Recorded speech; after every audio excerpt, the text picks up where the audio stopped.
Alright everyone, welcome back into another preseason NFL DFS video. Going to be breaking down the Thursday night showdown that we have between the New England Patriots and the Philadelphia Eagles. Let's go ahead and get into it. And let's start out with a little bit of a game preview here from the 9 to 5 Sportsbook tab. So we're going to select the two teams that are playing in this game. And then from there, there we go.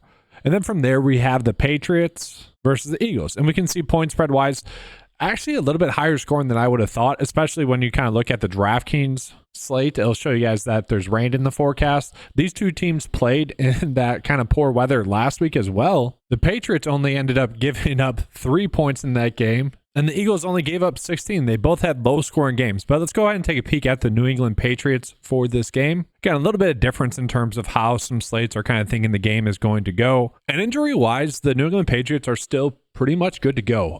And so we're not going to gain any sort of edge there injury wise. Now, looking at the depth chart, we are going to see that Demario Douglas was actually back. And then you got Javon Baker right behind him in that spot. And that's going to be an important spot. I'll touch on that in just a second. Looking at receiver-wise, Jalen Polk kind of has just been standing out as the receiver number one in this offense. I guess coincided with Demario Douglas being back as well. So I'm kind of worried about Polk and Demario Douglas with their playing time. We haven't got any indication of their playing time, but I'm a little bit worried about that with them. And then looking at the running back situation, they did just re-sign Fenwick here, which I do think brings up a very big talking point, and really the biggest talking point I want to get into for the Patriots. So because that player was just signed to the Patriots or re-signed to the Patriots, he's not going to be available on this DraftKings slate. But kind of logically speaking, I'm like, all right, why would they sign him to their team? You know, why would they do that? Well, my guess would be that Rhamondre Stevenson and really the rest of the Patriot stars are probably not going to play that much. And so to me, I'm kind of looking at this like, all right, if he's not going to play, maybe Gibson doesn't play as well. Not really expecting much from those two anyways. They didn't really play that much. So to me, I think we're probably going back to the well with probably Kevin Harris, Jermichael Hasty, and Terrell Jennings. I think that makes sense. But my question becomes, it's like, all right, are one of these three potentially not going to get that much work? Or is one of those three maybe a little bit banged up? And we're just not getting that news from some of the beat reporters. I do think it's worth calling out as well that the running back snaps were definitely spread out, much more than I would have liked. Kevin Harris was kind of the lead back and looked good, rushed the ball 8 times for 22 yards, and was able to get a catch. He only played in 33% of the snaps. So I still think he's going to be kind of the running back that we want to target the most in this group, and I still think that's good. But Terrell Jennings also, he looked good. He was impressive. He didn't play as much, but he was definitely impressive, I would say, in that game as well. Kind of ran like a bigger back. And so I really don't mind those two. I think those two still make sense, but I want to get more of an update on kind of the playing time allocation for the Patriots in general. I am doing this video on Wednesday. Haven't got any sort of indication for playing time just yet.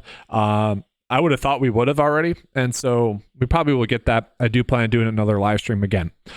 So looking at the receiver spot, and I want to talk about Javon Baker. So last week, as you guys know, hopefully know, was a very solid week, especially prediction-wise, especially being on the right players. Javon Baker certainly falls into that category of being on the right players. And you guys might look at his stat line and be like, what do you mean? He played in 58% of the snaps is what I mean. So he was one of my favorite players on the slate. Now, he didn't have a very big game in that game, which was unfortunate, but being correct in those spots is going to lead to success. And so Javon Baker is still going to be someone I think we should be going out of our way to play, because again, kind of looking at that depth chart, it makes sense for him to get playing time. We know Demario Douglas probably not going to get that much work. I think we can kind of assume that. I think Polk has kind of played his way out of playing time. These two teams have been practicing together. They've had joint practices, so they've been scrimmaging. Polk has been the standout, and so you're probably not expecting him to play. Hunter Henry's banged up for what it's worth as well. And then Kendrick Bourne's still out. Maybe KJ Osborne gets a little bit of work. But for me, I think it's kind of simple who we want to be on for receivers. And it really just becomes how much allocation do we want to them. So Javon Baker, I still think is going to be the top player. Keyshawn Boutte did look pretty good. He was someone that last preseason, I didn't really see it with him. No, he kind of stood out. He actually looked like how I would have wanted Javon Baker to look as well. Did not play as much. Only played in 47% of the snaps, but still played a lot. And so if I'm right about Jalen Polk potentially sitting, guys, Jalen Polk played in 48% of the snaps. That's a lot of playing time. That's almost half the game, right? So that's going to have to go to somebody. Maybe it goes to Tyquan Thornton. You got Jalen Reagor with his revenge game, right? Everyone's going to be excited to talk about that. It's fun.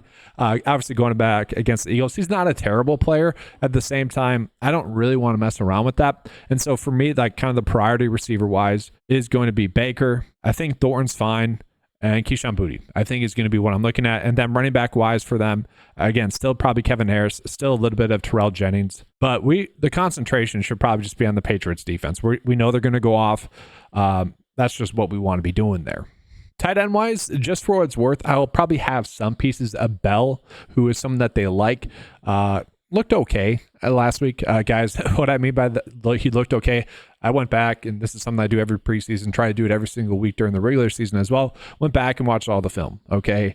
I think that creates not only a big edge for us preseason NFL DFS-wise because you can see it, but also I think that creates a very solid season-long edge as well. And I did post a video yesterday kind of going over my predictions for this year's Puka Nacua, Kyron Williams, Tank Dell. It's more of a fun exercise, but that was based on some of the film that I watched, and I think we can draw some sort of conclusions as to maybe who are the best fits for those molds, and it was a fun thing to do.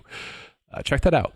But let's go ahead and get into the Eagles here. So getting into the Eagles, not really too banged up. I mean, tight end wise, maybe slightly, but we're not really too worried about that. Depth chart wise as well, maybe that's where we're going to get our biggest exposures for this game. I guess I didn't really talk on the Patriots quarterbacks as well. Well, that's a wait and see approach, guys. I don't really know what to expect, and I'll get into that. And sorry for the pivot. Just real quickly, the New England Patriots quarterbacks here, I do think that there's the potential that Jacoby Brissett and Drake May don't play that much because they've been getting a lot of reps in practice during the joint practices. A lot of teams will use that actually as the real games. And so I wouldn't be surprised if we saw like a half of football out of Joe Milton, Joe Milton went out and looked good. We actually saw Bailey Zappi play a bunch in that game, a lot more than I would have expected. He almost played like 50% of the snaps. He definitely played a majority of the snaps. So I wouldn't be surprised if that actually flips and we actually get Joe Milton doing that as well. But that is something that we need to get confirmation on. So, all right, now let's go ahead and get into the Eagles. And so looking at the Eagles, the players that I would want to be on the most, we're probably going to be the running backs again. But looking at the snap counts, they all played 19 snaps each, which equated to 23% of the snaps in terms of the running backs that you would have wanted to be on. And so that would have been Will Shipley, Davis Price, and then it actually ended up being Lou Nichols, who did look a little bit better than I was expecting, but I would still say Torian Davis-Price was probably the most impressive. Will Shipley was solid. Kendall Milton, for the limited work that he got, actually looked okay as well.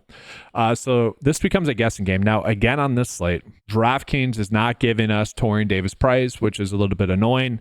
Again, he probably was the most impressive, and so in a weird way, maybe they're helping us by eliminating a choice, but at the same time, that would be the best choice.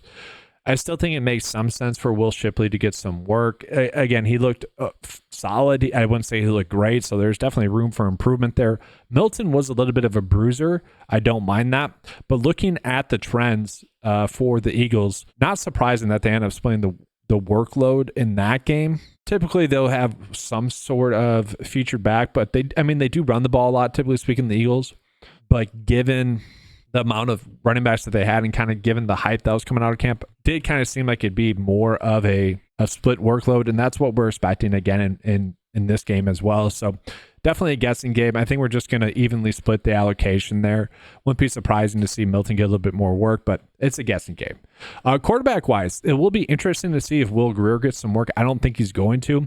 And so Kenny Pickett ended up playing 53% of the snaps, and then Tanner Mackey played in 47% of the snaps.